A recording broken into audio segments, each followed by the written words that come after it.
Good evening. Good evening. Thank you all for being here. My name is Stephanie Stewart. I'm the Vice President for Strategic Partnerships and Workforce Innovation here at Parkland College. And on behalf of our Board of Trustees and our administration, it's my pleasure to welcome you to the Cobra Venture Pitch Showcase. Since our first cohort in 2019, this program has helped more than 45 student entrepreneurs develop their business plans and pitch their ideas from this stage. This evening, we'll hear from yet another outstanding group of students, maybe the best yet. They're seated over here. Let's give them a preemptive round of applause.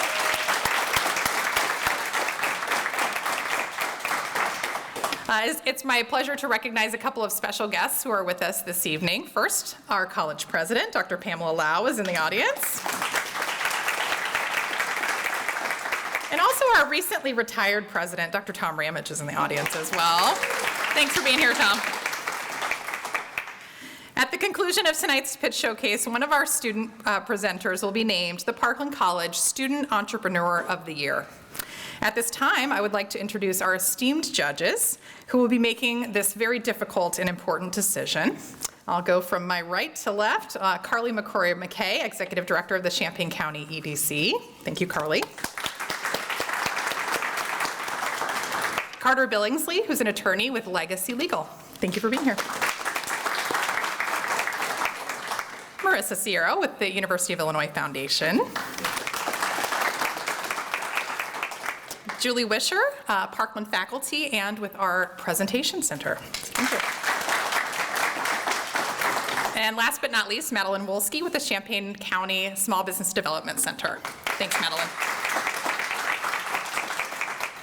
I'd also like to extend special thanks to the members of our Cobra Venture advisory team, our esteemed guest speakers who have been working with our students at workshops all throughout the semester, Parkland College Television, Chris Foster, who's back there recording and making sure this is a well-documented event, our campus tech team, the presentation center, Ashley Davis, who is our business faculty, has been at every session and she's been such a supporter. Thank you.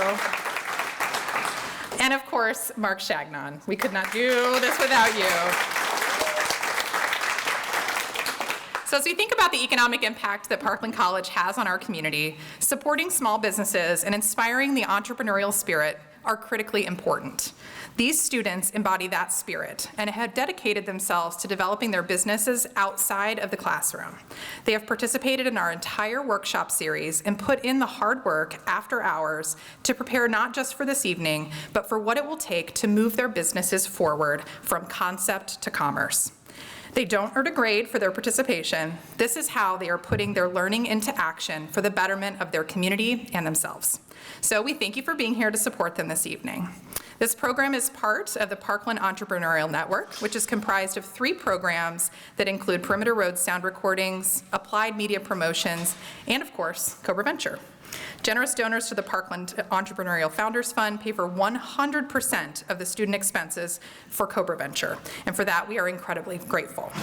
And at this time, I would like to welcome Danielle Wilberg, Executive Director of the Parkland College Foundation. Thank you. Okay, hi. I am Danielle Wilberg, Associate Vice President for Development and Executive Director of the Parkland College Foundation. And it is my pleasure to also be up here to welcome you to tonight's Cobra Venture Pitch Showcase. Before we begin, I'd like to just recognize members of the Foundation Board for their commitment and support of our mission of managing and securing resources for our students and the college as a whole. And a special thank you to Carter Billingsley, who is both a board member of the Foundation as well as a judge tonight. So thank you, Carter. So tonight is about celebrating innovation, determination, and the entrepreneurial spirit that is alive and well here at Parkland College. It is also an opportunity to recognize the community of supporters who helped make this program possible. I'll get a very brief history of the program just to give you an idea of how this all started. The Entrepreneurial Founders Program was created in partnership with the Parkland College Foundation to promote and sustain a culture of entrepreneurship across our campus. The goal was simple but ambitious: give students the tools, resources, and real-world experience they need to bring their business ideas to life. The vision came to life thanks to a group of visionary donors, the original founders, who provided the initial capital to launch the fund. We're deeply grateful to Cozad Asset Management, David Eads, Don Dodds Jr., Meyer Charitable Foundation, Peter Fox, Chuck Keeling, Roy Lambert, TSM Ventures and the Stewart family, and Murray Wise and Associates, LLC. Their foresight and generosity built the foundation for what has become a signature initiative here at Parkland. Since its inception, the Entrepreneurial Founders Program has contributed over $200,000 to support programs and scholarships for students across multiple departments, including, as Stephanie mentioned, agriculture, applied media promotions, perimeter road sound recordings, and of course, Cobra Venture. Special thanks goes to the Murray Wise and Associates, whose additional support enabled the development of this very event. So because of their incredible generosity and because of the generosity of this year's sponsors, we are able to award tonight $8,500 in cash awards for the evening. I'd like to thank all of this year's award sponsors, and if you're in the room, please stand. Busey Bank, which is the table back there. Shaw Lux Premier Renovations, easy for me to say.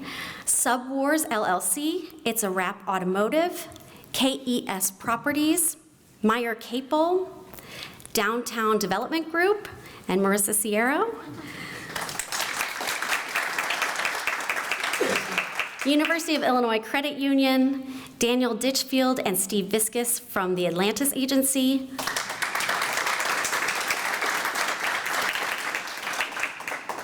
Matuka Al-Hidi Emkis, Clannon Creative with owner Scott Clannon, and the Parkland College Foundation Entrepreneurial Founders Program Fund. So, now to the good part. I'd like to introduce the one and only Mark Shagnon, who is not only the entrepreneurship coordinator, I almost made it without messing up entrepreneurship. But he's obviously the backbone of the program. Mark is going to share more about the incredible work of the students and a little bit more about the program for the evening. Thank you. First of all, for those of you who have been here before, it's a real pleasure to have new stairs in the office. I love these. I also want to say that we have a great group of young people this year, as we have every year. We thank the judges, but I can't thank you all enough for doing this for us. It's much appreciated. Lisa, thank you for being our timer tonight. And as I told the students, we have a digital clock that will go off over here at the end of 5 minutes, and the buzzer will go off. And I said, don't stop speaking, keep going. But we're trying to have our speakers stay within the 5-minute range. So if you hear a buzz go off, somebody went over just a little bit. So that's why we're doing this tonight. So entrepreneurship is a way of thinking, a life-calling, determined individual who is not afraid to take chances in today's turbulent economy. Despite the risks involved, there is something unique about what they're doing. Tonight marks the end, as we've heard, the 6th Cobra Venture student cohort. We have 7 students that will be giving a 5-minute pitch of their business idea tonight. But before we begin, I want to share with you how we got to this point. Starting last fall, as we do every year, during the months of September and October, the Cobra Venture cohort application is posted for all to enroll. The one beautiful thing about this program that I enjoyed and I think made me want to be part of this from the very beginning when Dr. Ramage and Stephanie cornered me, was that it was open to all students at Parkland College. Not just business students or not just this department, but every student had the opportunity to apply to be part of Cobra Venture on this campus. The applications that these students fill out are due by November 1st. And once all the applications are received, we have a Cobra Venture advisory team of people made up of business people in this community and Parkland staff who are listed in the program that you can see if you get to that point. But they're very helpful because they have to go and take all the applications we have and narrow it down to between 10 and 14 students. Now, we will send them an invitation. Once they're picked, we send an invitation, say, you've been accepted, but do you accept us? Because we expect them to come to our workshops, we expect them to be participants, and if they don't want to do that, then they should move on and we'll pick somebody else. So they have to say, yes, Mr. Shagnon, I am committed to the Cobra Venture program, to attending all the workshops, and being an active member in this group. One of the goals of Cobra Venture in each cohort is to build their business plan. So what we try to do is we introduce the students to each facet of the business plan through a series of workshops in the spring. These workshops are 2 hours long, and they're approximately every other Thursday evening from 6 to 8. Now, our Cobra Venture cohort students receive no college credit for their participation in this program, but they get an incredible opportunity to learn about every phase of building a successful business plan. Through our workshops, our students get to hear from several professional community members who generously give of their time to give knowledge and experience to our students. In addition, each speaker becomes a new member of the students' network. And I share this with the students every time I speak with them, that the importance of developing a network will be invaluable. And everybody that they got to hear speak, everybody that they got to talk with, professionals, they are now known as part of your network. Thank you. It's sinking in. I would like to thank those individuals who graciously served as workshop speakers this past year, and just have them raise their hand that they were there. But Madeline Wolski, Director of Illinois Small Business Development Center. Madeline. I don't believe Dan Ditchfield's here tonight, but he's an investment advisor with Horace Mann and owns the Atlas Agency. Steve Fiskus is here tonight. Steve, thank you for being here tonight, insurance specialist with Atlas. Kyle Emkes, who's an attorney in town, he comes and gives to these students at least an hour of his time to share with them what it's like to be a sole proprietor, what's it like to be a business partner, what's an LLC. He answers all those questions, and he's not charging us to do that. So he's giving of his time to do that. Colin Ramage. Colin came and spoke from Busey Bank.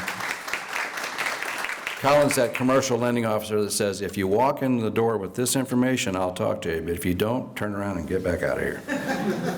But he's very honest and very good, and he gives a very good presentation, and the students know exactly what they have to do to be prepared to go to a bank and ask for money. Julie Wisher. Julie, she's a great player in this. She's a professor of communications, but she really encourages the students to come to the presentation center and to practice their pitch and to learn how to speak and give the best image of themselves when they're sharing their business with others. Samantha Beer, she's an accounting professor here. Brett Shaw. Brett came and he spoke. He's not only a donor and a sponsor, but he also comes and speaks to our students and does an outstanding job of telling his life's message to our students. Wes Hanner, he's a broker with Keller Williams and also owns the Kona Ice Trucks and the Traveling Tom's Coffee Trucks. And so he can talk about that from a standpoint of being a self-employed person and doing those kind of things. Lauren Gramley. Lauren is here tonight. She's a business specialist with the Champaign Public Library. And when you hear all the resources, when she shares with our students the resources that are available at the Champaign Public Library, free of charge, it's incredible. And the amount of information that they know about businesses and in our communities and throughout the state and throughout the country is it's incredible. So I can't thank her enough for all she does for our students. Ashley Davis. Ashley, professor here at Parkland. I've known Ashley for a couple years. Ashley was our #1 recruiter this year. She recruited more students to the Cobra Venture program than anybody else. And I can't thank her enough for her recruitment, but also her willingness to come to some workshops and be there to help our students and to encourage them along their path. Patrick Wampler, owner of Subwars, couldn't be here tonight, but he's very involved he's running right now. I think he's 33 years old and is part owner of 5 Jimmy John's and now a Sonic in Danville. So his story to the group was pretty impactful. And then Heidi Easter, she's a joyologist and a life coach, and she called and said, Mr. C, I'm sick tonight, I can't be there. And so she says, here's somebody with joy and I'm not feeling well. So, but do thank you for having me as a speaker. Those are our speakers this year, and they did just an outstanding job. So now let's go through the procedure. You got to know what's going to happen, so let me share that with you. Each student will present their business idea with their pitch that is limited to 5 minutes, which will be timed by the clock. Lisa's got that going over here. After each student completes their pitch, the 5 judges that we have here tonight we give them about 3 minutes to ask what we call clarifying questions. So if they heard something a student said that they're not quite sure about, they can ask the student to please clarify that statement or that point. Once that's done, we give the judges about 2 minutes to deliberate and get their thoughts and put on paper and get their numbers down, and then we move on. So when the 7 Cobra Venture students have completed their business pitches, the judges will then get up and leave this room and go to a room in the back and deliberate. Once they're done, they're going to come back in here and they're going to say, okay, we've got the people and we're going to bring them up on stage. As they said, as Danielle said, we have this year, it's wonderful, $8,500 that we have brought together, and we will announce those people when they come up and how much money that they have been awarded. One of our students, though, as you'll see in your book, Maria, she's the last student pictured in the book. Maria, we have 7 pictures, we have eight people in the book. Maria is a lovely young lady. I wanted to tell this story before we move on, but she could not be here tonight. Her husband is affiliated with the University of Illinois, and they are from Columbia. And he had to go back to Columbia for about a month-long period to do some work, and she is 4.5 months pregnant and said, Mr. Chagnon, I feel like I need to be with my husband because we're afraid that he wouldn't be able to get back in the country.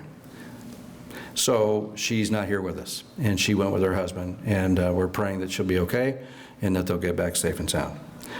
So that's why she won't be pitching tonight, but we will award her something at the end. All right, so with that said, now the fun begins. As I said, we have 7 presenters. We pulled names out of a hat so that they didn't get to choose what order they went in. So they're all sitting there going, oh my goodness.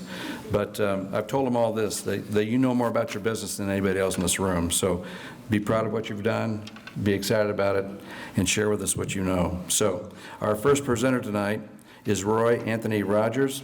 So Anthony, I'd like you to please come to the podium. Anthony. How's everybody doing? Funny thing about these numbers, right? So he lays them all out on the table and everybody grabs their number. I'm the last person to get a number and I get number 1. How's that? But I want to start by asking everybody in here a question, and you can just raise your hand if this applies to you. How many people here know someone that makes music? Wow, it's like everybody. Okay, how many people know anyone that's famous that makes music? Okay, we got a couple people. Okay, let's lower the bar a little bit. How many people know people that make music but are able to support themselves off of their music income? Okay, we get a couple. That's good. Now, for those of us that don't know anyone, and if you looked around, you notice that these numbers, they just kept decreasing. The reason for this is because we know a lot of people that have the talent, but we just don't know a lot of people that were able to take the shot that was necessary to actually achieve their goals and their dreams as a musician. The reason behind this is because many talented artists make the best music that they can, but they can't figure out how to get to the next level. They don't know the business, and they don't have anyone to show them what the business is. But what if that wasn't the case? What if there was someone or somewhere they could go who could identify the missing pieces, create them for them, and then produce a workable strategy that gives them the best chance at a real shot at their goals and dreams? How would that sound? That would be awesome, right? Well, it just so happens, I happen to have a business that does exactly that. I'm here to speak to you about Everything Must Go Entertainment Group. Everything Must Go Entertainment Group, or EMG, is a branding, marketing, and consultation firm for independent artists providing branding, marketing, merchandising, content creation, and much, much more. At EMG, we meet with the artists and assess their goals and their needs, and then we prepare an analysis and an individualized package that is available for purchase. EMG aims to provide artists with an opportunity to leverage their social media accounts and grow their engagement while also translating that engagement into money from the artist, for the artist, I'm sorry. Now, coming from Atlanta, and many years working in and around the bustling Atlanta music scene, I wasn't surprised by the number of musicians in this community. I mean, let's face it, it's 2025. Everybody wants to rap, sing, or do something, right? So I wasn't surprised by that, but what I was surprised by was the amount of talent that these people actually possessed. Now,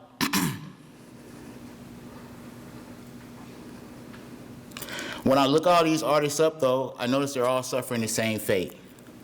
They have low followers, low engagement, they're performing for free, and they're also making almost nothing on the quarterly royalty reports. In this, I saw a unique opportunity to take my years of experience and know-how and make it available for local artists to benefit from. According to Billboard, independent music brought in $14.3 billion, or about 46% of all music revenue worldwide, or $4.8 billion, that's about a third of the US revenue.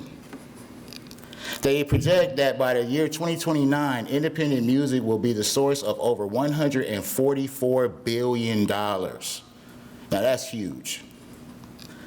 This means that not only are people spending money to make music, people are definitely spending money to listen to it. And with the right tools, any talented artist is able to carve out their own piece of that huge pie. Now I know what you're thinking. There has to be other marketing firms in this town. Why would an artist choose you? My answer to that is, of course, there are other firms like Clan & Creative who can design the way your company looks, SMA who can market your company to the internet, Resonance Marketing and Neon Moth who can make you killer websites. But if you walked in and told them that you were an artist who was trying to increase your visibility and make money, they probably wouldn't know what to do with you. And that's if you got past the price points. You probably wouldn't be able to afford it. We're called starving artists for a reason. You know, there's not a lot of money to go through. But our industry experience and professional network uniquely positions EMG as a one-of-a-kind, one-stop shop for independent artists and entrepreneurs of all kinds and genres. Through the use of AI, we are able to create content more affordably and in an extremely time-efficient manner, thereby allowing artists to get the most out of their budget while enjoying the speed that's necessary to keep up with this ever-evolving landscape. We allow artists to just be the artists, and we take care of everything else.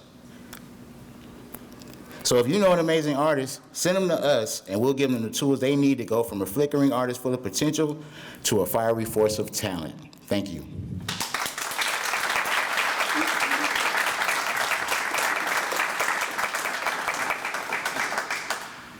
Question? Anthony, excellent job. Thank you. Great job with your pitch. You were able to share a lot of great information. Can you touch a little bit more on the revenue model that EMG is looking to use so that you're generating some sustainable revenue for your company? Okay, so like I said, we're going to set up meetings with these artists.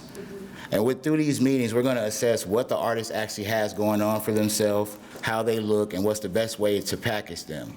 After we do that, we're going to come up with a customized plan that's individualized for each artist, and then we're going to basically allow them to either purchase the plan in whole, or they can a la carte services that they feel like they need to take on whenever they want to, or they might take the plan and come back and say, hey, well, I want to do this reel today, I want to do this, I want to do that. So we're just there to help them out, but at the same time, we offer a la carte services so that when they want to get started, they can, and the budget isn't necessarily an issue. Awesome. Thank you. No problem. Yes, ma'am. Do you have additional team members, or will you be taking this on your own? I do have team members. I'm more of the leader or the Michael Jordan on the team. No, I'm just kidding. I'm that guy, but we have a top-rate photographer, we have top-rate videographers. I have countless of connections inside the music industry, both in town and out of town. We have a network to where we can get artists not only book their shows, but pay their shows in venues pretty much across the country, from North Carolina all the way to Georgia. We have some connections out in LA. It's just a lot of places that we can kind of help our artists. Once they get their package together, we can market them to people, and then those people will come in and say, hey, we like you, and then they'll go ahead and book them and, you know, hopefully get them on their way to success. Great, thank you. Any more questions? Hey. You're using a lot of industry jargon, you have so many connections. So I'm wondering if that's another revenue stream that you've considered in terms of kind of connecting people with a how to become an artist instead of just the branding marketing. Well, yeah, we also do, in a lesser capacity, artist development. So you have a lot of artists that, like she said, they want to get started, but they don't necessarily know where to start. You have a lot of artists that are kind of on the right track, but they're still refining their sound. You have some artists that are just trying to figure out how they look. So we would assess that depending on what we see when we actually meet with the artist. And based on that, like I said, we would come up with an individualized plan. So if you need the artist development, we will make that available to you. If you're more advanced and you just need some content creation, we would also make that available to that artist. So it's not necessarily a one-size-fits-all, but it's a one-stop shop for independent artists. And I think it's pretty much a one-of-a-kind situation too, because around here there's not very much of that. One thing I did notice was that there's a lot of talent and there's a bustling scene, but there isn't a lot of industry. And so my goal is to give these artists the opportunity to take part in the industry, even though the industry may not be necessarily coming to them, because the streaming is huge. Those numbers that I told you, 14 billion, 144 billion, 80% of that is streams alone. So that means that if you're talking about streams, it doesn't matter where you are, anyone in the world can hear your music. It's just about making them want to, getting it in front of them, and, you know, giving them an incentive to sit down and actually listen and become a fan. So that's my answer. Thank you. Any more questions? No? Okay, thank you.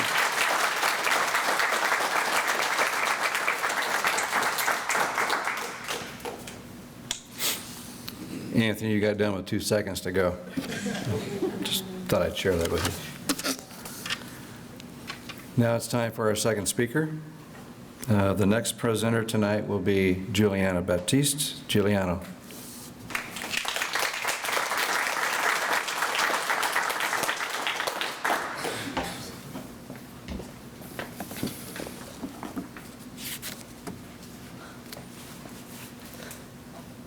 Hello, everyone. Let me paint a quick picture. You're on a packed morning bus. You finally get a moment to zone out. Maybe you close your eyes, maybe you're deep in your music, and the next thing you know, you've missed your stop. Now you're late, your schedule's off, your boss isn't happy, or your class already started. I've been there, probably more than I'd like to admit. My name is Giuliano Baptiste, and I'm the founder of Stop Savvy, a mobile app that makes sure you never miss your stop again. It's built for modern commuters, people who want to relax on the ride and arrive without the stress of constantly checking where they are. Every day, millions rely on public transit. Students, night shift workers, city commuters, and even tourists trying to navigate a new system. And every day, people miss their stops. Why? They're tired, they're distracted, they zone out. And when this happens, it costs time, adds stress, sometimes even costs money. In 2023, Americans took 6.9 billion public transit trips. That's a 17% increase from the year before. That's not a trend, that's a comeback. Just in New York City alone, the subway sees about 3.6 million daily riders. And the commute itself? It's not just inconvenient, it's one of the most mentally draining parts of the day. A study in Science Direct showed that commuting affects mood and contributes to psychological and physical stress. Stop Savvy is the solution. It is a user-friendly and easy-to-use mobile app that uses real-time GPS and transit data to alert riders right before they reach their stop. Think of it like a smart, invisible travel companion that taps you on the shoulder just at the right time. Here's how it works. You open the app, choose your destination, and pick how you want to be alerted. Maybe it's a gentle vibration, a specific tone, or a custom sound. You decide how early you want the alert. 1 stop before, 2, your ride, your choice. And it works across any city where GPS-enabled transit is supported. It's accurate, lightweight, and designed to blend into your daily routine. Stop Savvy gives commuters permission to relax, to nap, to scroll, to zone out without the anxiety of missing their stop. We use a freemium model. The app is free to download, supported by occasional ads by Google AdMob. For users who want 0 interruptions, there's a premium tier. $2.99 a month or just $19.99 a year. Let's break that down. If just 1% of New York's 3.6 million daily riders subscribe, that's around 36,000 users, that alone would generate over $720,000 annually. Now that's just one city. Imagine expanding to Chicago, Boston, LA, and beyond. Every city becomes part of the growth. And the timing? It couldn't be better. Post-pandemic, public transit is on the rise again. Cities are investing in smarter rider tools, and people care more than ever about wellness and peace of mind. We're not just commuting anymore. We're looking for peace in the little in-between moments of our day. Now, yes, apps like Google Maps and City Mapper exist, but here's the key difference. Their alerts only work in navigation mode, which drains your battery and eats up your data. They're built for directions, not peace of mind. Apps like Omnibus have tried a similar idea, but they lack transit integration, customization, and the clean user experience commuters expect. Stop Savvy is different. It's not about guiding you, it's about freeing you. It's built for passive commuting, for comfort, reliability, and the ability to just breathe during your ride. So here's the vision. In a world that's rushing, noisy, and overstimulated, Stop Savvy gives commuters something they rarely get: peace of mind. With a growing market, a tool that's simple but effective, and a scalable business model, Stop Savvy is ready to change the way people experience transit. Thank you.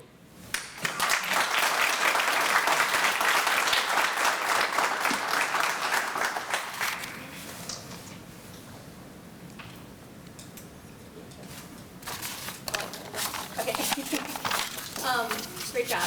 Thank you. Given some of the competitors that you mentioned, what would your marketing strategy be to get users to adopt, download from a marketing perspective?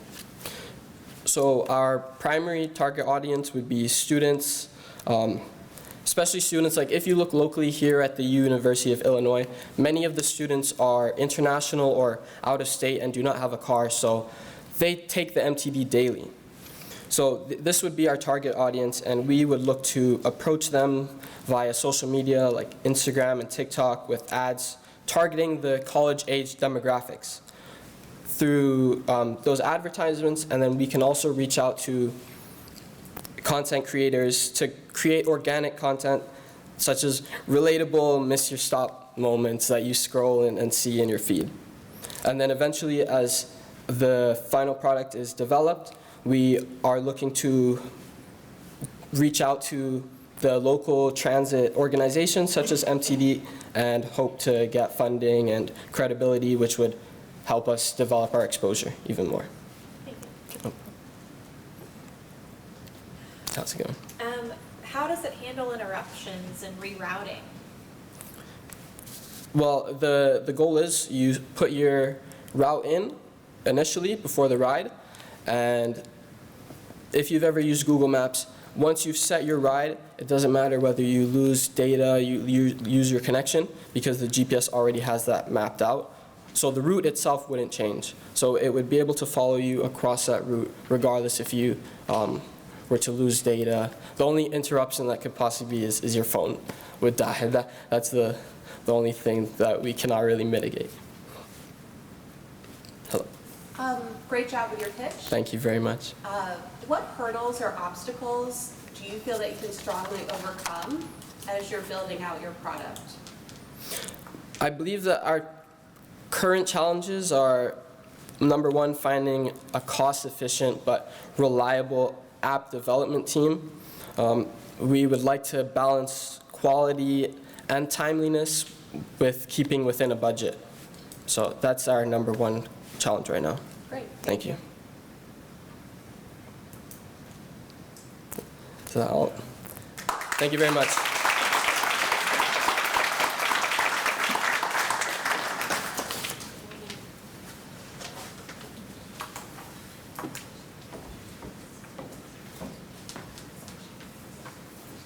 As you listen to our speakers tonight, one of the things that we all worked on is that we focused on the 5 P's of success, and that's prior preparation prevents poor performance. So I'm really proud of the work that all of these folks have put in. So, okay. For our next presenter, Ajane Curtis. Nay.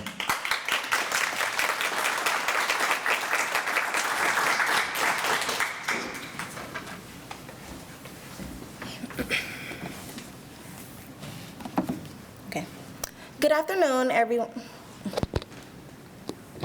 Okay, I think that's good. Good afternoon, everyone. My name is Ajane Curtis. First, I want to start off by saying thank you to everyone who invested their self and time into Cobra Ventures, and thank you for also giving me this opportunity.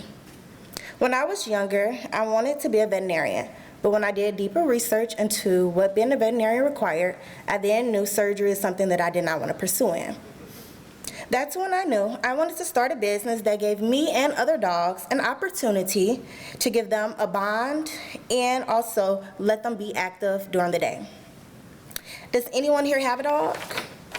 Yes, I love it. Wouldn't you love to be able to trust someone to love your dog and care for them like it's their own? I know I would. Well, that's why you will come to Paw Palace, which is a doggy daycare where we provide your fur baby with lots of love and plays. Our goal is to take your animal in and take care of it and treat it like it's our own. And also give them the best playtime of their life. Also giving you the opportunity to feel comfortable to take a vacation or to go on a business trip and have a peace of mind knowing that your baby is in our safe hands. Paw Palace isn't any ordinary daycare. There are many daycares in the world, but nothing like Paw Palace. Not only do we provide a safe environment, we also provide pickup and Not only do we provide a safe environment, we also provide pickup for your fur baby for you, with no worry of how they will get to daycare. Also, we provide you with clips and updated photos while they're in our hands. We accept dogs of all sizes. Prices do vary depending on a full or half day. Paw Palace is a friendly environment. All dogs must be friendly and willing to be playful with others. Your animal does not have to come to us and be neutered. Our location has a setup for non-neutered and neutered dogs. Also soon, we will provide overnight boarding stay for a max of 14 days. Food does need to be provided by owner or for the donation of the stay. Pricing for a full day will be $40 and for a half day will be $20. Overnight is still to be determined. Hours of operation will be Monday through Friday, 6 a.m. and 8 p.m. Pickup and drop off is from 6 a.m. and 10 a.m. and 4 p.m. to 8 p.m. Doors lock at 10 a.m. and 4 p.m. for lunch and animal care. If interested in daycare and boarding, you can always schedule an appointment online for dog evaluation. The day of your evaluation, you will be given a vaccine requirement sheet.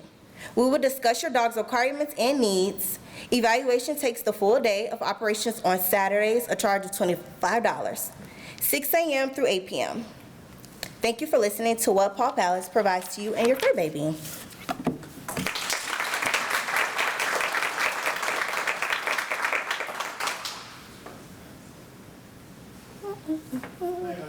Hello. Great job, really enjoyed your pitch. As a dog dad, I know it can be really tough to find Someone to take, someone that you'd be yes. tough to I was just wondering if you could speak a little bit more to some of the competitors in the area. I know you said there's lots of dog daycare. So in Champaign, I know we do have, it's called the Dog Den. I've looked into some of their stuff. They do have a big establishment.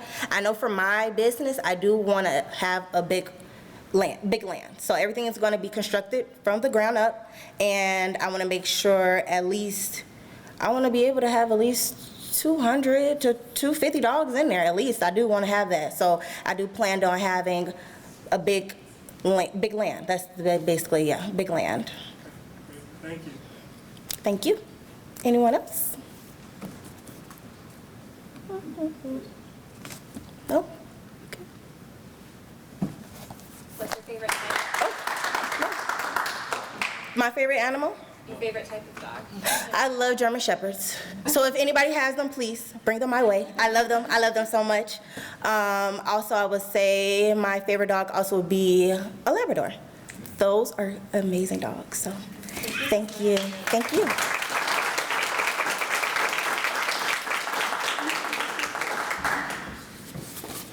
I only wish we still had our Labrador. I think my kids in the back room would like me to get a Labrador again.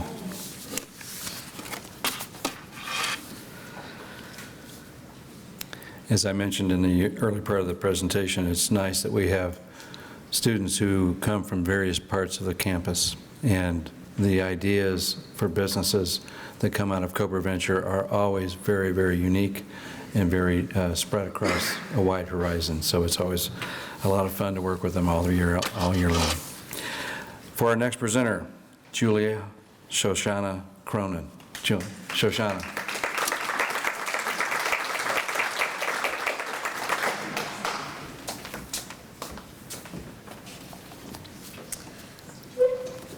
Since I was little, I've been obsessed with clothes. I was never particularly interested in school, but the opportunity to show off an outfit made of clothes I had thrifted or altered or stolen from my sister, it kept me coming back.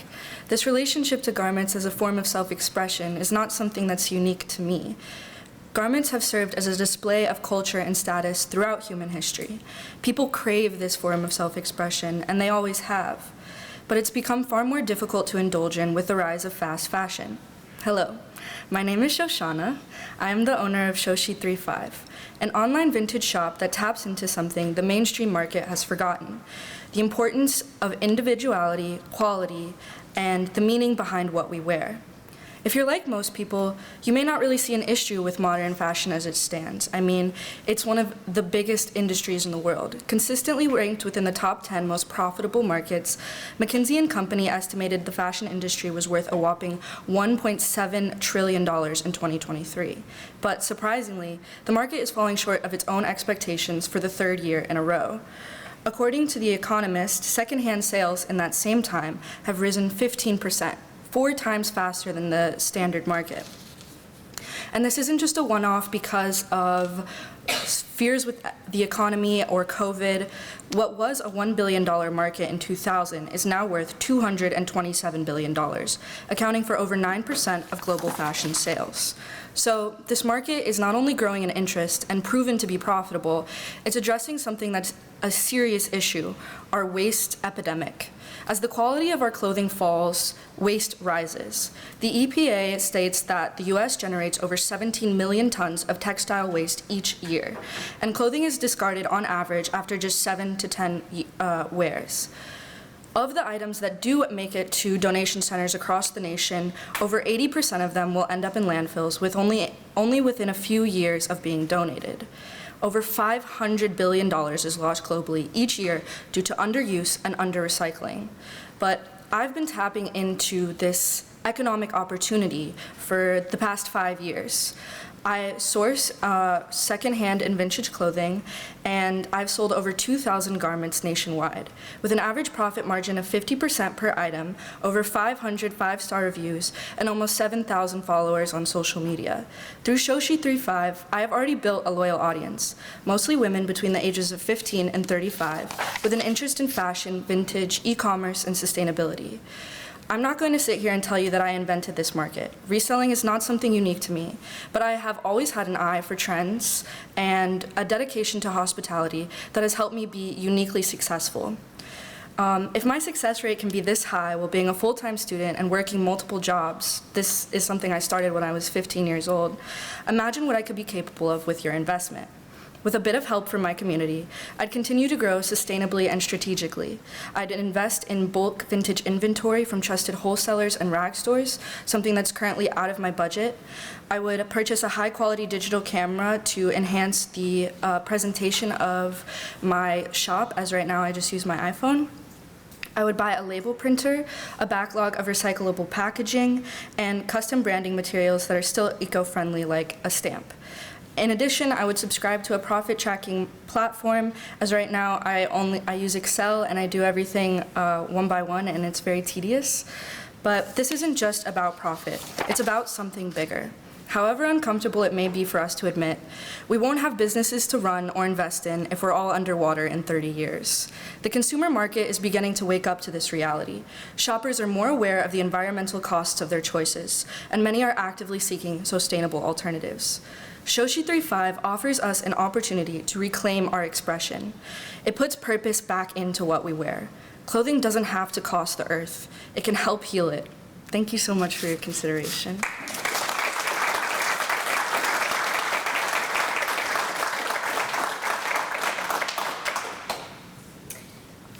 Great job. Thank you. I just have a question about, so how do you factor in shipping costs and that sort of thing? For sure. My buyers pay for shipping. I know my profit margin so well because I track every item individually once I've purchased it. I usually buy multiple at a time from garage sales or good thrift stores or bins. But yeah, so I have all that figured out, and then the company that I use to sell my clothes online doesn't take a cut of my profit, so the only other deduction is from transaction fees. So that's why I'm able to have such a high profit margin and also know how much I'm making on each item. Thank you. Yeah. Hi, great job. Thank you. I was just wondering, like, storage for everything? Is Yeah, your apartment just full? for sure. I mean, a little bit, but room is not on my side, and it never really has been. So I try to keep, right now, since I work 2 other jobs, I'm a full-time student, I post about 50 items a week, and 50 items move out a week, so I have a constant flow. And luckily, I'm not too worried about being overwhelmed by clothes. I also participate in local pop-ups, so if I do have a backlog, sometimes I'll just put out like a $5 bin or something like that just to get stuff moving. I'm really curious about if you were to scale, since so much of this is reliant upon your own eye and your style, if you were in an opportunity where you could grow and hire some more people, how would that look like? Yeah, I mean, I would love to, but I also love having so much creative control. It really just started because I found it fun and I really like, editorial design. But that's something I have thought about. I think if I was doing this full time, realistically, I could probably list around 150 items a month. But I'm doing little projects on the side where I have friends who are in the entertainment industry, and they'll do photo shoots for me, and I'll send them the clothes for free. So I've been doing some things like that, but like everything with my business, it's kind of been strategic and slow because I'm not going feet first, Would you want to do this full time though? Yeah, it's definitely a possibility. I'm an English major, so I started out in business, but then I was like, well, if it doesn't work, then I want to have something that I actually want to do. No offense to the business people in here, but yeah, so I mean, I would love to, but I would rather grow steadily and be confident in what I have than do something impulsive, Thank you.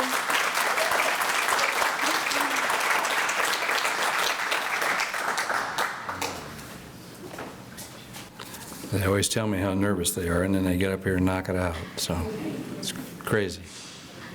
A lot of practice. This next presenter is Tiba Lowe. Tiba, would you please come forward?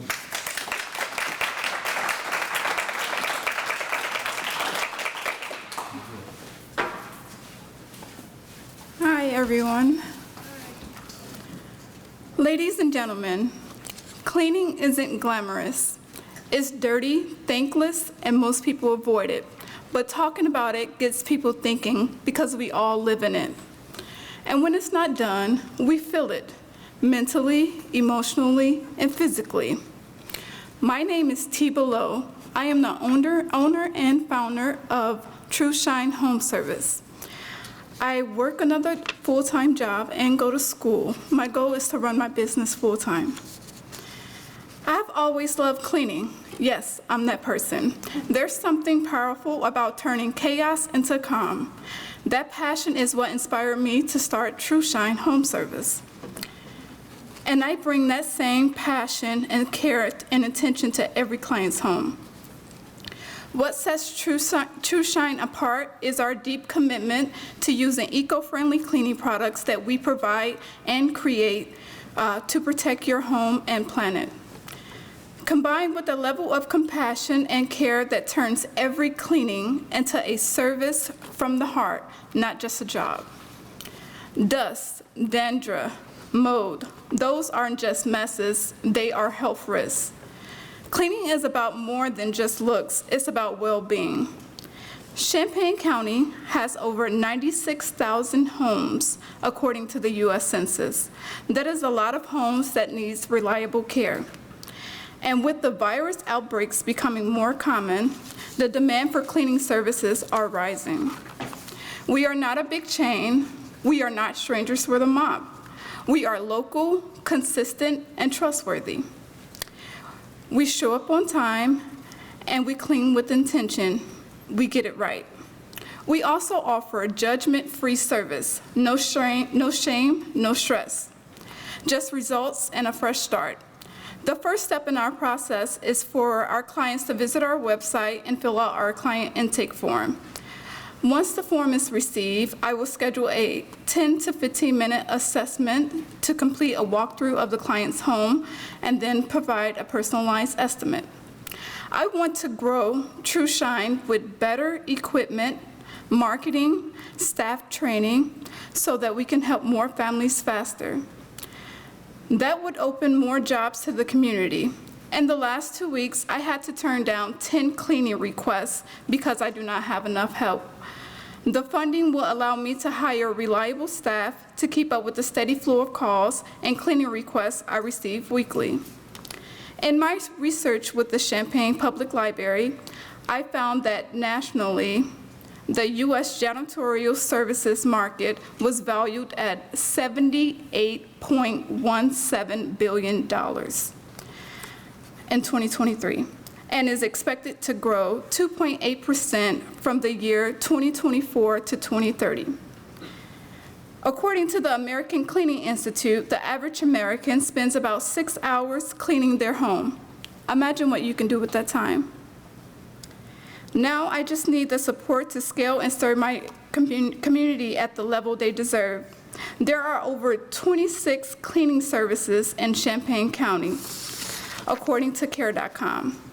At True Shine, we cater to diverse clientele, including seniors, busy professionals, families, college students, and other businesses, offering flexible scheduling and tailored services to fit various lifestyles. Our commitment to quality, care, and customer satisfaction makes us the preferred choice of those seeking a cleaner, healthier home. This is more than a cleaning business to me. It's about making people feel better in the space where they live, love, and grow. It's about creating peace in the places that matter most. Over the past 3 years, I have personally cleaned over 100 homes. I have helped people reclaim their space by offering additional services, including organizing. I have built real, lasting relationships. I am proud of my impact, and that is the foundation that True Shine Home Service is built on. True Shine Home Service is ready.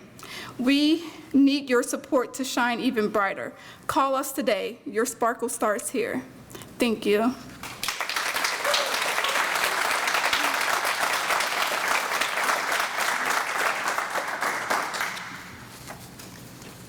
Yes. Congratulations. That was a fantastic pitch, and congratulations on your business. This Thank is you. wonderful. You are not only providing a service, but share a little bit more about the products. You said that you create your own products. Is that Yes, correct? and I do have them here, so at the end, if anyone will be interested in sampling or checking them out, I do have them on hand for everyone to view. I make them at home. They're all eco-friendly, so no toxins and then no harsh chemicals either. They're good and safe for everyone's home. Excellent, thank you. Thank you. Can you talk a little bit about your pricing strategies and if it's by each time, if you offer subscriptions, what that looks like, or what you'd like to do maybe? Yes, so I offer regular basic cleaning, deep cleaning, move-out cleaning, construction, post and after cleaning. I also offer organization, that's additional service as well to my clients. I also offer packing services as well. Thank you. Thank you. Hi. Hi, thanks. You had mentioned that one thing you'd like to do is hire additional help. Yes. So I know that you had also said like where you have some reliable help that you're interested in hiring. I know an issue right now with your industry is finding people to Yes. work for you. Oh, So absolutely. how do you go around that? By being a college student, I network with a lot of my classmates, so I started there, which I've hired 3 of my classmates so far to join my staff, and word of mouth goes by so fast. So they're telling their friends, their family members. I also advertise on social media, and then also my clients, their clients I've had since 2015. So word of mouth goes a long way as well. They love my services, so they tell people as well. Thank you. Thank you. Hey. Yeah, thanks. Thanks for the presentation. My question is, would you charge then by the person? Is there more than one of you that goes into the home, or do you charge by the hour? We do hourly. An hourly? Yes. And Yes. is it just you or one cleaner, or do you have a team of cleaners? Depending on how big the house is, the home is. So if it was like a 1-bedroom, I would only send one person, because typically that takes about, if it's a basic cleaning, it takes about 2 to 3 hours. So you only need one person for that. If there is additional cleaners that's needed, it will be per hour per cleaner. Thanks. Any other questions? No. Thank you.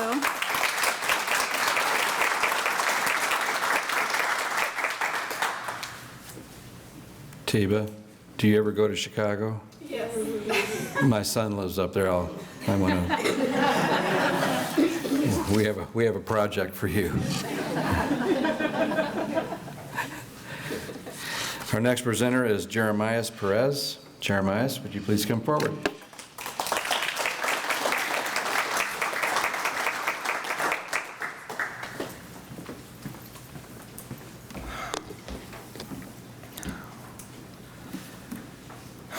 Good evening, everybody. My name is Jeremias Perez, and since I was a kid, I drink coffee, a lot of it. I was the weird one in my family, and I'm a pretty big family I have. I'm from Puerto Rico, so over there it's kind of expensive, but I still drink it. Since I was a kid, I used to go to my grandma's place, great grandma's place, and it was a headache because she has memory loss, so every time she asked a question, I was like, do you even remember me? Yeah. So, but she always made coffee for us, and I was the only one between me and my brothers and siblings. I was like, yeah, I want some, and my brother was like, why do you even drink that? But yeah, for me, that coffee was more special than anything else, because that was a way for me to connect with my grandmother. And for me, that's why coffee is so special, because I believe that coffee is a way to bring people together. That's why I want to create Who Does Coffee Break. The special thing about this cafe will be that it will be located right here at Parkland, where Baby's Cafe, I think is located over by the M Wing. Not really special. Not only it will provide and offer coffee, it will also offer tea, juice, and just to go with it, muffins and cookies, because I feel like that's just a good way to start a day. Now, for Parkland students, 2 weeks ago, well, in the last 2 weeks, was finals week going on. It was a headache, let me tell you. I had to wake up early, come to Parkland just to study for a few hours, just to have multiple tests in a day. And if you're like me, I couldn't sleep much. And I feel like we need coffee here at Parkland. We really need it. And that's why I want to create this place where people can come together and enjoy a cup of coffee and connect with each other. If you didn't know, over here in Champaign, Illinois, almost 90,000 people live here, just in the city. I'm not talking about the county, just in the city, 90,000 people. And over 50% of those people drink coffee every day. So yeah, that's a pretty large amount of people. So we're talking about 45,000. 20% of those people are not born here. Are not born here, just not. Different culture, different language. They came here, they don't even know what was going on until it hit them. And that was the exact same thing that happened to me. I didn't know the language, I didn't know anything, no culture. I couldn't connect with people. So when I was a kid, 11 years old, I came here for the first time. The only thing that helped me was my friends at school, which speak the same language and they were on the same boat as me. And it's crazy how much time I spent without really having like a place that I can go home here. And that's another reason I want to create this cafe. I'm talking about the cafe and me, we'll provide coffee from other places all around the world, because so many international students come here and they just don't have anything from their own homes, on their own home countries here. I want them to feel welcome, I want them to feel happy, I want them to feel comfortable. And that's what I want to offer to them. You know what? Pick a number, the highest number you can think right now. It will probably be much less. The coffee industry alone has generated over $200 billion. And I think that was just last year. Because it is here at Parkland, I have to worry about advertising, because I don't think anyone in their right mind would just come to our college, just spend tuition just to get a cup of coffee. That would be cool, not gonna lie. But there will also be traffic, so I don't have to advertise as much over here. Everybody likes new things. I think a new coffee shop here at Parkland College would just be amazing. Thank you.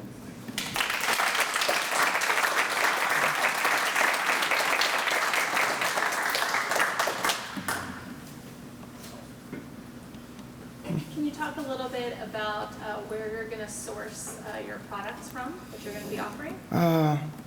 Right now I'm thinking places like Mexico, India, Canada, and probably Asia. Those places, because you can see most people from over there over here. Any questions? Yeah, hi. Thanks for the pitch, and I'd like the tea, so hopefully you can do that with the tea too. How do you address the competition? So here on campus we have et cetera that sells coffee. So how do you see yourself standing out? Well, we will offer more coffee options. It will not just be the plain old regular, iced coffee either way. But we also offer different kinds, like I said, from different parts of the world, and that will also bring attention to the cafe, yeah.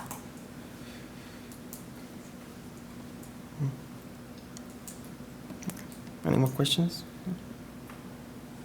Thank you.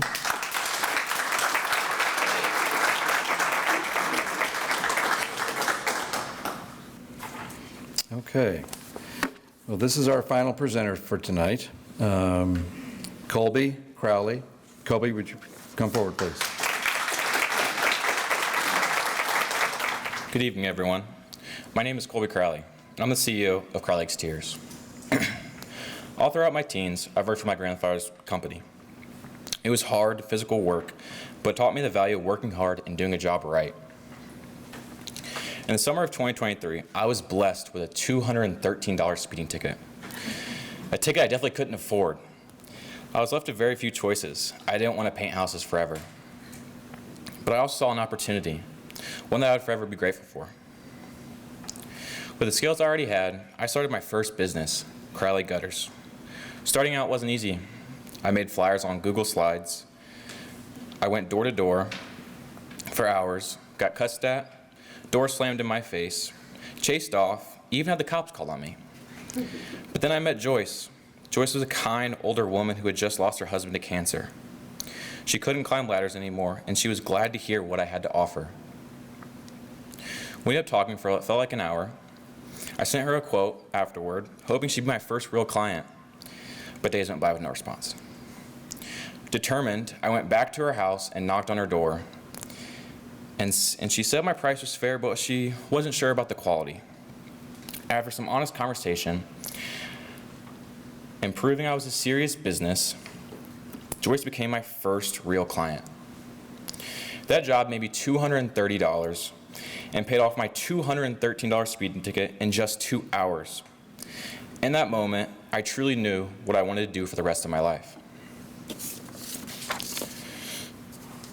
In the time that I have started this speech, 11 elderly adults have been treated in the emergency room for a fall, according to smartgiver.com. Elderly or injured adults struggle with finding the help they so desperately need for a fair price.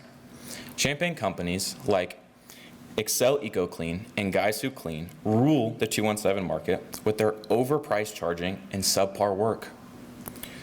Crowley's Tears is not only here to help the ones who physically can't. You may be a busy father, a customer who just wants a job done right. Crowley's Tears is here to fix that problem with quick response times, fair pricing, honest work, and a small local business feel. Here at Crowley's Tears, everything is a personal relationship.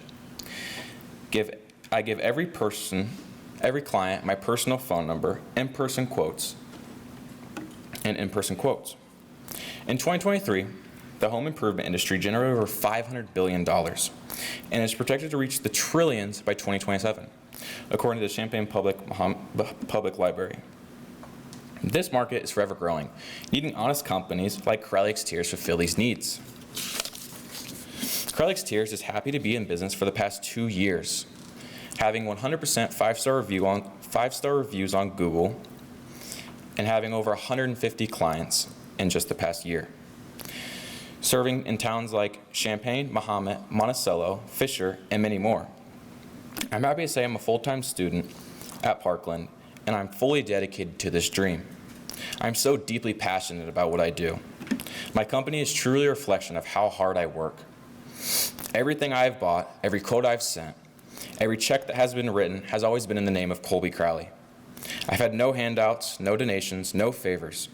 I've door knocked for hours with no success. I spent hundreds of dollars on failed advertisement, and I've looked failure, giving up, and losing in the face and said, not today, every single time. And I'm going to fight with this relentless mindset for every client in the 217 area. I'm so proud to serve this community, and I truly look forward to the opportunity to work with each one of you. Thank you all.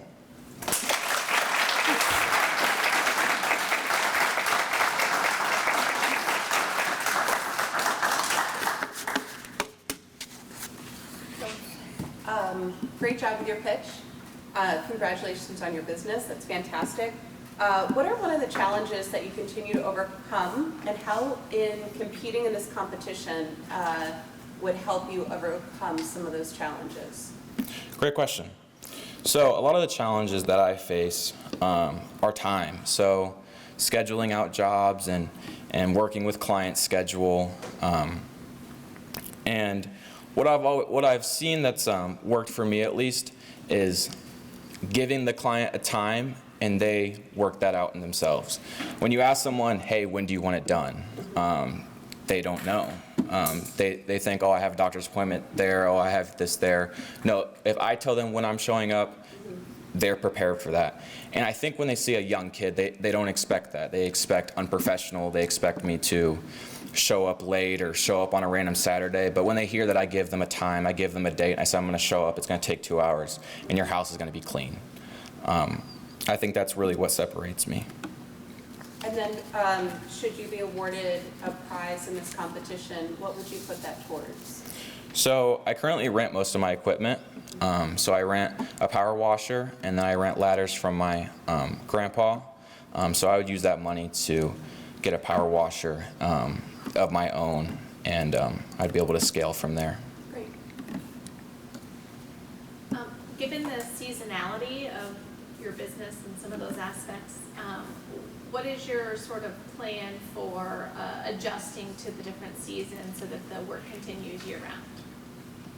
Yeah, so I actually had a sheet in here that I skipped, but we do all power washing, and then we do gutter cleaning, window cleaning, and then we do exterior home maintenance all around. So to answer your question, I do Christmas lights in the winter, and then I do spring and fall cleanups during the fall. And then, so yeah, we stay busy all year round, and then snow removal in the winter. So yeah. Thank you.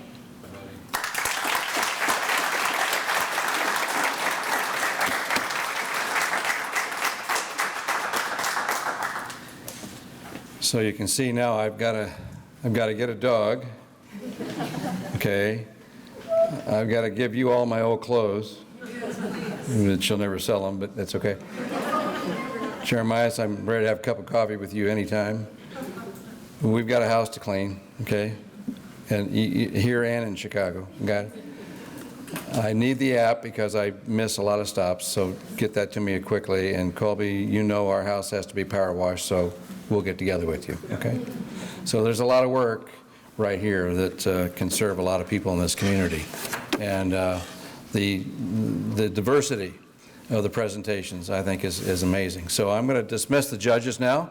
They're going to grab all their paperwork. They're going to go to the back room, and they're going to get to work. Let's give everybody a round of applause.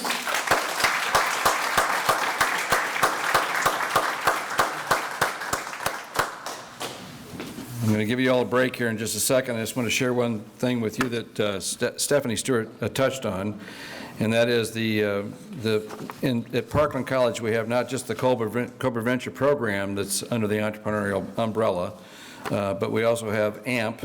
And sometimes people hear the word AMP, they go, okay, Mark, that sounds really cute, but what's it mean? And basically what it is, it's a joint or applied media promotions. And for those companies in town that are non-for-profit who want to get together with AMP, they have a number of students and a team that works with a professor, and they help put your non-for-profit marketing plan together. And it really helps a lot. And our Champaign-Urbana-Noon Kiwanis Club met with AMP about 4 years ago, and they helped us put together a marketing plan to recruit new members on how to make our members more aware of what's going on. So an outstanding program here at Parkland. And the other one was the Perimeter Road. And I don't know if she shared with you, but they specialize in recording and mixing, event planning, music distribution, branding and promotion, and artist development. So Perimeter Road is an outstanding entrepreneurial program here at Parkland also. So they've done a great job, I think Parkland has, of putting together some various programs for those that want to be entrepreneurial in their business and what they're doing. So with that said, I'm going to go ahead and let everybody go to the restroom, take a break, get a drink of water, and I said the judges will probably be back in about 10 to maybe 15 minutes at most. This being the 6th year of Cobra Venture Pitch Showcase, and it's the 7th year for me to be here. And I want to give a shout out tonight to two people, Dr. Ramage and Stephanie Stewart. Stephanie may have had to leave already, but, oh, I see. I retired from Champaign Unit 4 Schools in June of 2018, June 30th. And I'm like, wow, this retirement thing's pretty cool. So it's July 4th or 5th or whatever, and I'm fireworks, and this is great. And then about a week later, I'm on the front porch at 9 in the morning, and I'm having a cup of coffee. And I don't have to be anywhere. And my phone rings. And Stephanie says, Mark, hi, it's Stephanie. Hi, Steph, how are you doing? She goes, well, doing really well. Hey, I got an idea I'd like to talk to you about. Could you come out to Parkland and just visit with me about this? Sure. When do you want to do it? Oh, the sooner the better. And so I come out to Parkland whenever it was, a week or so later, and I walk into a room and there's Stephanie and Tom, and I'm like, okay, this isn't just an idea. What's going on? And they proposed an idea to say, could you maybe help us put something together? And between Stephanie and I, we put together Cobra Venture and the workshops and opened it up to every student on campus and did the applications and got all the speakers and all the sponsors, and this is what's happened. And I can't thank you both enough for allowing me, this old gray-haired guy, to keep in the game and work with great, great young people at Parkland College. It's been a blast, and I can't thank you enough. So thank you.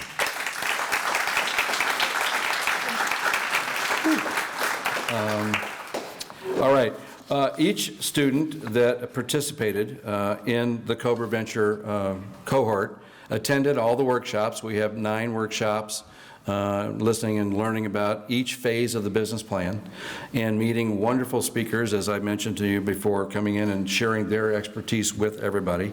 I just can't tell you enough about how these students have come, participated. We had a few more than this, and they, for whatever reason, had to stop or couldn't come or had to get out. So these are your finishers, and as I shared with you, Maria, we're letting her finish, even though she can't be here tonight, and we're going to have her part of the program. So we will award Maria her certificate when she gets back to the States. And not only her certificate, but we've decided to give her a check for $250 to go towards her business. We would like to have 3 people come forward. Each of these individuals will receive their certificate of completion of the Cobra Venture workshops, and they will receive, be mailed a check from the Parkland College Foundation, $500 each. So that money can be used for their business to expand and grow and make it better. There is no order to this. These 3 people I'm just going to ask you to come up as I read your name and receive your certificate, and know that you will receive a check for $500 in the very near future. So, Nay Curtis, please come forward. Colby Crowley. Nay, here's your certificate. And Jeremiah.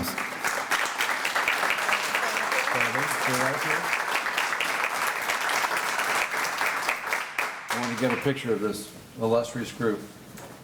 Okay? Certificates up. Hold on, sorry. I know. If you guys step towards the front of this. Yeah, get up here. We don't have the spot. There we go. There we go. Now I There's can see all better. your beautiful faces. Mark, can you put your head down just a little bit through your glasses? Got it. Thank you so much.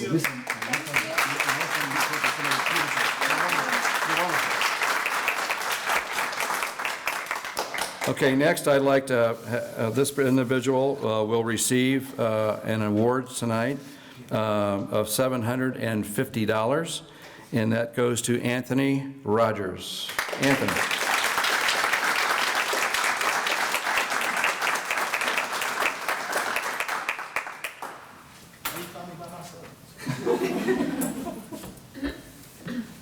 Congratulations, bud.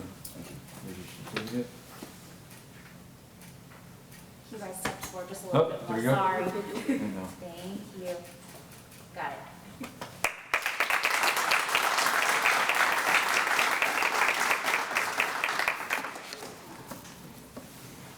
The next individual that we will honor tonight will receive a check for $1,000 to go towards their business idea, and that person is Giuliano Baptiste.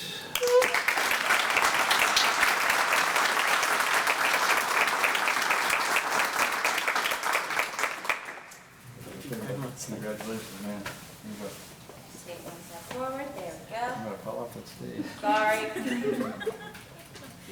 All right, thanks. Good job, Doc. Giuliano is here. Giuliano, is it Toronto? Yes, sir. Okay, he's here from Toronto, and he's playing soccer for Parkland College. And it's been a real thrill having him a part of our group, and it's been wonderful. The next person I'd like to have come forward, this individual shared a lot of intrepidation about speaking in front of people. Very shy, but very humble. And I think is going to be one of the hardest workers I've known in a long time, and will be very successful in her life, and that's Tiba Lowe.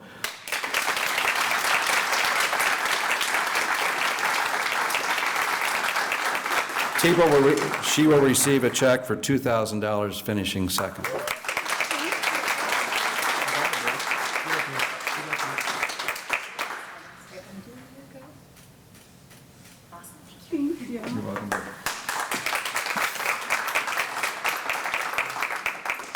And we were discussing my son's apartment in Chicago, so that $2,000, I might have to match that. Tonight, we are really excited to give to the #1 person this year in the Cobra Venture. This is really cool.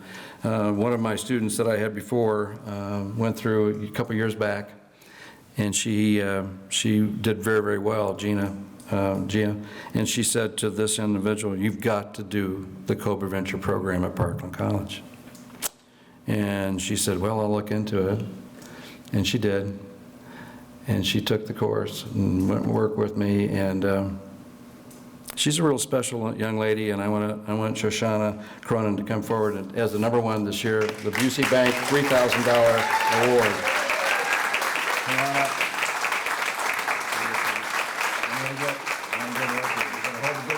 Gotta hold the big check. This is the big check. We work hard to see this. Stay right there. There you go.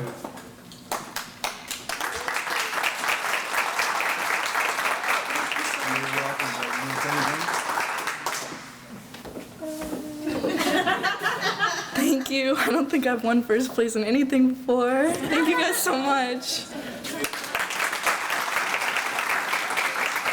We will stay now and take some pictures. I know the folks, the guys from Busey Bank, I want you all to take a picture with Shoshana. She's a special young lady, and we really appreciate your check tonight and your support financially. Steve, thank you for your support as a speaker and a financial person, and all the people that put money towards this program. All I've done with our brand new Parkland College Foundation executive director said, we're going to get to work on this, and Cobra Venture is going to be even bigger next year. So I'm excited about that. So thank you all for coming. Tell your friends, but thanks judges. Thank you all. Thank you for being here. We appreciate you, and all the workers, everybody, Chris Foster, Lynn, everybody made it happen. Thank you all. Have a safe trip home. So I resell secondhand and vintage clothing. I started during COVID just as a way to make a little bit of money because it was in the middle of lockdown, and then I kind of just never stopped. I've always had an interest in fashion, and I've always grown up going to thrift stores, so it was not something that I felt uncomfortable with. And in those 5 years that I've been doing this, I've really seen the field like skyrocket and become a lot bigger part of the mainstream fashion market, and I feel like I have a lot of knowledge and a lot to provide, and it's just really a lot of fun for me. Well, I had never heard of it, but my friend who also is an entrepreneur, she participated in it a few years ago, and I thought it could be a really good opportunity to learn some stuff, get some money. So I really did not anticipate winning first place. I just was willing to do the work, and I'm really proud that I stuck with it. Well, it definitely helped me refine my public speaking skills. I've been working on this speech for a while, and it encouraged me to do a lot of studying and knowing some statistics that I probably otherwise wouldn't have about the field that I'm in. And I have a lot of new connections now. I might help the cleaning service lady, Tiba, over the summer. and I was able to give one of the other girls that was participating like resources so that she can start doing reselling locally at like pop-ups and stuff like that. I'm going to first get a digital camera. Right now I use my iPhone when I take photos, so I'm really excited about that. And I am going to subscribe to a profit tracking platform because right now I do all my profit tracking through Excel, and it's really tedious and annoying, and I end up putting it off for a few months, and then I have to do a bunch at once. And then I'm also really excited about getting some access to wholesalers because that's currently something that's out of my price range right now, but that way I can just get a lot more stock at once. So yeah, I have a lot of plans for what I'm going to do with the money. I'm really looking forward to getting them started. A win-win situation. I mean, it's two hours of your life every other week, and everyone is really helpful and willing to provide you with resources, and I was able to talk to the local small business center and a bunch of financial advisors, and even if you just participate and make it to the end, I don't think I could have spent this time better than participating in Cobra Venture.